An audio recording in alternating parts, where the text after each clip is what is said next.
Hello everyone, मैं हूं Nidhi Gupta and welcome to my YouTube channel. GST council ने अपनी 47th मीटिंग में ये कहा है कि इलेक्ट्रिक व्हीकल्स अगर बिना बैटरी पैक के भी सप्लाई किए जाएंगे तो उन पर कंसेशनल 5% जीएसटी लगेगा।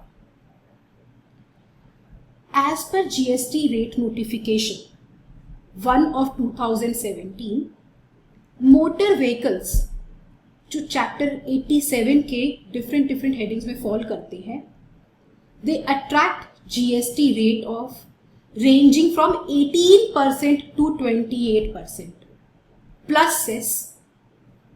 लेकिन सिर्फ इलेक्ट्रिकली ऑपरेटेड व्हीकल्स पे कंसेशनल 5% जीएसटी लगता है।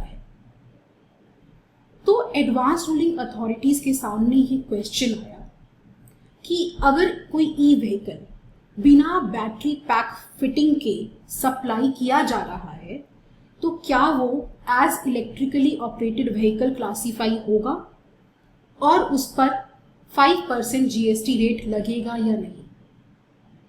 डिफरेंट अथॉरिटीज ने डिफरेंट रूलिंग्स दी, जिसके कारण जीएसटी काउंसिल को ये क्लैरिफिकेशन देना पड़ा है।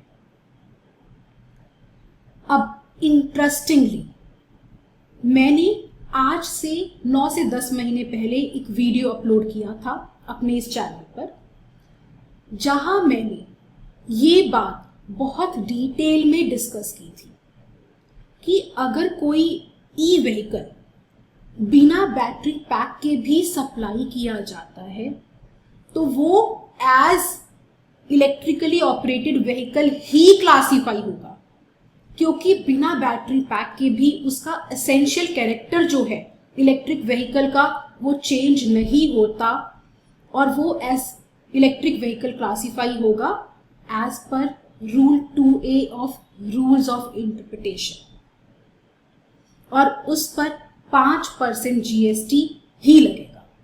तो चलिए देखते हैं मेरी उस वीडियो को और डेप्थ में समझते हैं इस इशू को।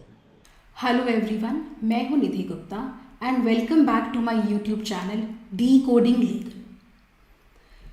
करेक्ट क्लासिफिकेशन हमेशा से ही एक बहुत बड़ा इशू रहा है, लेकिन जीएसटी आने के बाद तो ऐसा लगता है जैसे क्लासिफिकेशन इश्यूज की एक बाढ़ सी आ गई है। For example, 2 advance ruling authorities, एक इशू, लेकिन दोनों ने दी डायगोनली अपोजिट रूलिंग्स। इशू था कि एक ई रिक्शा जिसमें बैटरी फिटेड नहीं है उसे आप इलेक्ट्रिकली ऑपरेटेड व्हीकल की तरह क्लासीफाई करोगे या नहीं करोगे। West Bengal advance ruling authority ने मोटर व्हीकल एक्ट पे रिलाई करते हुए कहा कि बैटरी ई रिक्शा का एक एसेंशियल इंग्रेडिएंट है, तो बिना बैटरी फिटिंग के उसे आप as electrically operated vehicle classify नहीं कर सकते।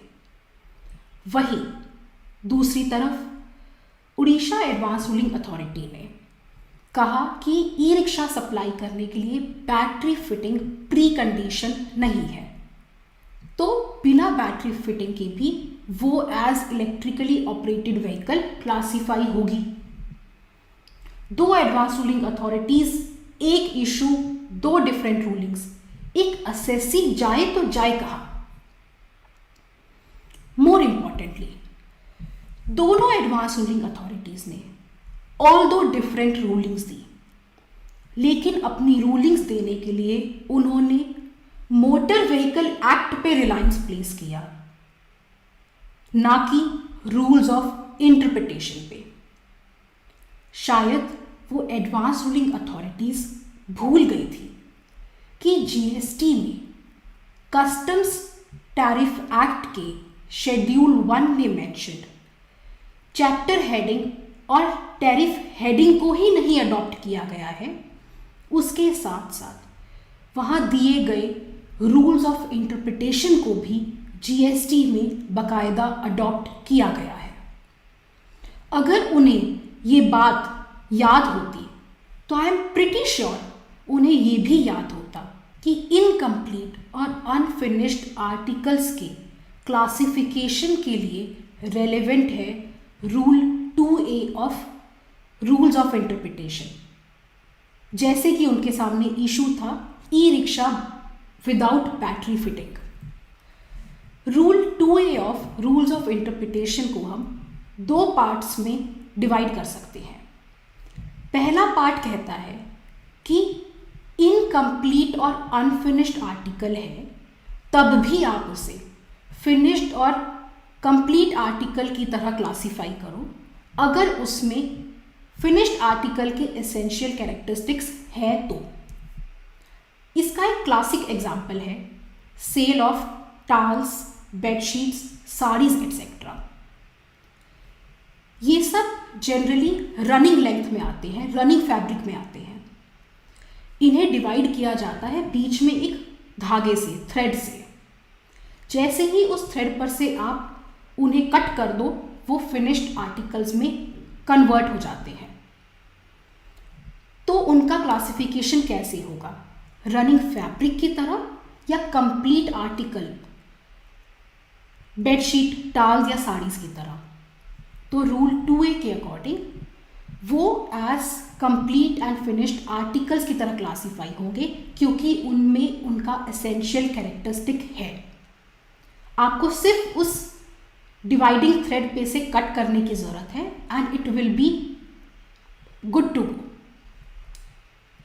अब रूल 2A का सेकेंड पार्ट कहता है कि अनअसेंबल्ड और डिसअसेंबल्ड आर्टिकल्स को भी आप कंप्लीट एंड फिनिश्ड आर्टिकल्स की तरह क्लासीफाई करोगे अगर उनमें एसेंशियल कैरेक्टर है तो। इस पार्ट को हम एक बॉलीवुड मूवी की हेल्प से समझ सकते हैं जिसका नाम था बदमाश कंपनी। इसके प्लॉट के अकॉर्डिंग यहाँ पर पेयर ऑफ शूज़ इंपोर्ट किए गए लेकिन दो कंसाइनमेंट्स में स्प्लिट करके। एक कंसाइनमेंट में आए राइट शूज़ और दूसरे कंसाइनमेंट में आए लेफ्ट शूज़। लेकिन इस चालाकी का तोड़ इस रूल 2A के इस पार्ट में है। ऐसे कंसाइनमेंट को भी कंप्लीट पेयर ऑफ शूज़ की तरह ही एसेस किया जाएगा। लास्टली बट मोस्ट इंपॉर्टेंटली, इन दोनों पार्ट्स को हमें एक साथ पढ़ना है। Both these parts of Rule 2A have to be read together। और इन्हें साथ में पढ़ने से इसका मीनिंग निकलता है एक इनकम्प्लीट और अनफिनिश्ड आर्टिकल अगर उसमें फिनिश्ड आर्टिकल के एसेंशियल कैरेक्टरिस्टिक्स है तो उसे आप कंप्लीट और फिनिश्ड आर्टिकल की तरह ही क्लासीफाई करोगे। अगर वो अनअसेंबल्ड या डिसअसेंबल्ड है तब भी। रिसेंटली एक एडवांस रूलिंग अथॉरिटी के सामने एक क्लासिफिकेशन इशू था जहां इस रूल 2A की हेल्प ली गई उसे रिजॉल्व करने के लिए। इशू कुछ ऐसा था, हरियाणा की एक एप्लीकेंट फैक्ट्री को रेल कोच फैक्ट्री चेन्नई से असेंबली सप्लाई करने का ऑर्डर मिलता है।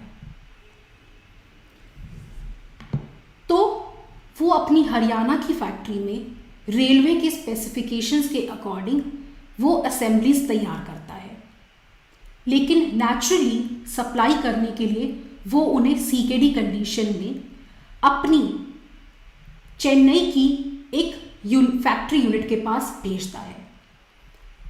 उस चेन्नई की फैक्ट्री यूनिट में उस सीकेडी कंडीशन में आई असेंबलीज पर वेल्डिंग, टेस्टिंग, नट बोल्ट वगैरह लगाना, पेंटिंग, डेंटिंग एटसेट्रा की जाती है और फाइनली वो रेलवे को सप्लाई कर दी जाती है। एडवांस रूलिंग अथॉरिटी के पास इशू ये था कि एप्लीकेंट जो ये इंटर यूनिट ट्रांसफ़र कर रहा है अनअसेंबल्ड फॉर्म में, क्या वो as railway coach assemblies classify होंगे या नहीं होंगे। एडवांस रूलिंग अथॉरिटी ने इसका आंसर नेगेटिव में दिया, लेकिन हमने अभी अभी देखा कि इनकम्प्लीट और अनफिनिश्ड आर्टिकल, जैसे कि यहाँ पर ये असेंबलीज थी, अगर वो अनअसेंबल्ड फॉर्म में है लेकिन उनमें एसेंशियल कैरेक्टर आ चुका है, जैसे यहां पर आ चुका था उन रेल कोच असेंबलीज का, तो उन्हें आप फिनिश्ड आर्टिकल की तरह ही क्लासीफाई करोगे। लेकिन फिर भी एडवांस रूलिंग अथॉरिटी ने रूल 2A को करेक्टली इंटरप्रेट ना करते हुए उन्हें असेंबली यूनिट्स की तरह क्लासीफाई नहीं किया, और इस रूलिंग की वजह से एप्लीकेंट की चेन्नई यूनिट रेलवे को तो चार्ज करेगी 5% GST with no refund of unutilised input tax credit. वहीं इंटर यूनिट ट्रांसफर पर वो पे करेगी applicable much higher rate of GST, बीट 12% और 18%। तो ऐसा लगता है कि advance ruling authorities with all due respect adjudicating authorities की तरह बिहेव ना करके रिवेन्यू डिपार्टमेंट के इंटेलिजेंस विंग की तरह काम करती है, जिनका बेसिक एम है गवर्नमेंट का रिवेन्यू मैक्सिमाइज करवाना।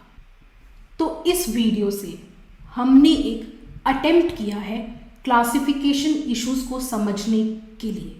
ये तो सिर्फ एक स्टार्ट है, ना तो क्लासिफिकेशन एक वीडियो से समझा जा सकता है और ना ही समझाया जा सकता है।